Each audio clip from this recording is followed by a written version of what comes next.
राजधानी पटना में 5 से 7 चोरों को पटना पुलिस ने गिरफ्तार किया है, जिसमें 3 का बड़ा आपराधिक इतिहास रहा है, जिसमें अपराधियों ने अपना गुनाह स्वीकार कर लिया है। आभूषण दुकानदार सहित 5 शातिर अपराधियों की गिरफ्तारी हुई है। इस पूरे मामले की जानकारी पटना पूर्वी एसपी शुभांक मिश्रा के द्वारा दी गई है।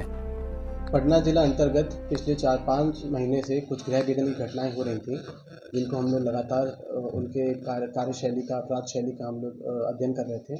हमारी एसआईयू टीम भी लगी हुई थी और सदर अनुमंडल पुलिस पदाधिकारी भी उसमें काम कर रहे थे।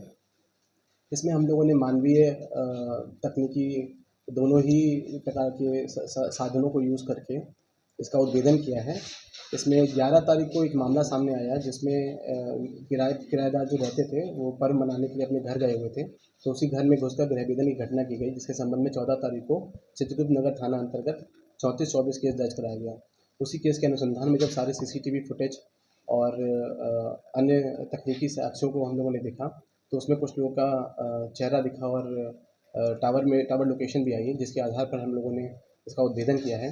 जिन लोगों का नाम इसमें आया है, जो इनकी गिरफ्तारी की गई है, वो 5 लोग हैं। राजू कुमार पासवान, अविनाश कुमार, सन्नी महतो, गौतम कुमार और सूरज कुमार। इनमें से 3 अभियुक्तों का पहले से आपराधिक इतिहास रहा है और पहले भी वो गृहभेदन के कांडों में जेल जा चुके हैं। अलग अलग जगह पर रेड की गई, इन लोगों से पूछताछ भी की गई। गहन पूछताछ के क्रम में पता चला कि ये लोग जनरली सोना आभूषण या चांदी आभूषण या केवल कैश से संबंधित ही चीज़ों को घर से निकालते हैं और इसको अलग अलग ज्वेलरी शॉप में जाकर बेच देते हैं। तो इसमें जो ज्वेलरी शॉप ओनर्स हैं उनकी भी संलिप्तता आई है, जिनमें से 2 को गिरफ्तार किया गया है। उनके यहाँ से कुछ सामान भी बरामद किया गया है, जिसके बाद में पहचान करवाई जाएगी। इस अब तक कुल 7 कांडों में इनकी संलिप्तता साबित हो चुकी है। 7 नहीं, 3 2 5 2 7 2 9 केसेस में इनकी संलिप्तता हो चुकी है, जिनमें से 3 case Agamkuan, 2 case Kankarbagh, 2 case RK Nagar, 1 Chitragupta Nagar और 1 पत्रकार नगर है। इसमें हम लोग आगे भी पूछताछ कर रहे हैं और संभवतः इन लोगों की संलिप्तता और भी कांडों में होगी।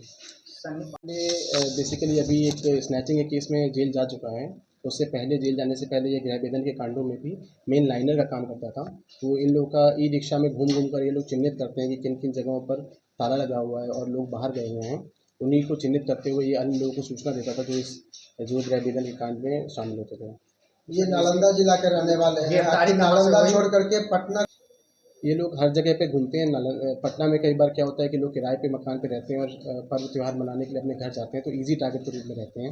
इसलिए नालंदा के परस्पर पटना जिला उनको ज़्यादा अपराध करने के लिए पड़ता है। पत्रकार नगर मामले में भी क्या पहले रेकी की गई थी, उसके बाद घटना पर? हाँ, जो हम लोगों ने सीसीटीवी फुटेज निकाला है, जिस घटना के 5 दिन पहले तक का सीसीटीवी फुटेज निकाला गया है, उसमें पहले रेकी करते हुए पाए गए हैं। संदिग्ध वेशभूषा और संदिग्ध उनका मानव आचार जो होता है, चलने फिरने का तरीका और जिस तरीके से घरों को देखते हैं, उसके आधार पर हम लोगों ने उनको चिन्हित किया था। कुल कितनी बरामदगी है और क्या क्या है? बरामदगी में करीब 120 ग्राम सोना, करीब 990 ग्राम चांदी, 8 मोबाइल जो प्रयोग किए गए हैं घटना में, उनकी बरामदगी की गई है।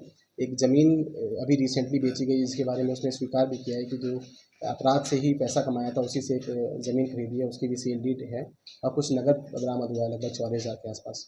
कहाँ ये ज़मीन खरीदा था? ज़मीन खरीदा गया है, इसका भी सेल डीड देखकर हम बताएंगे। सर, ये पटना में ही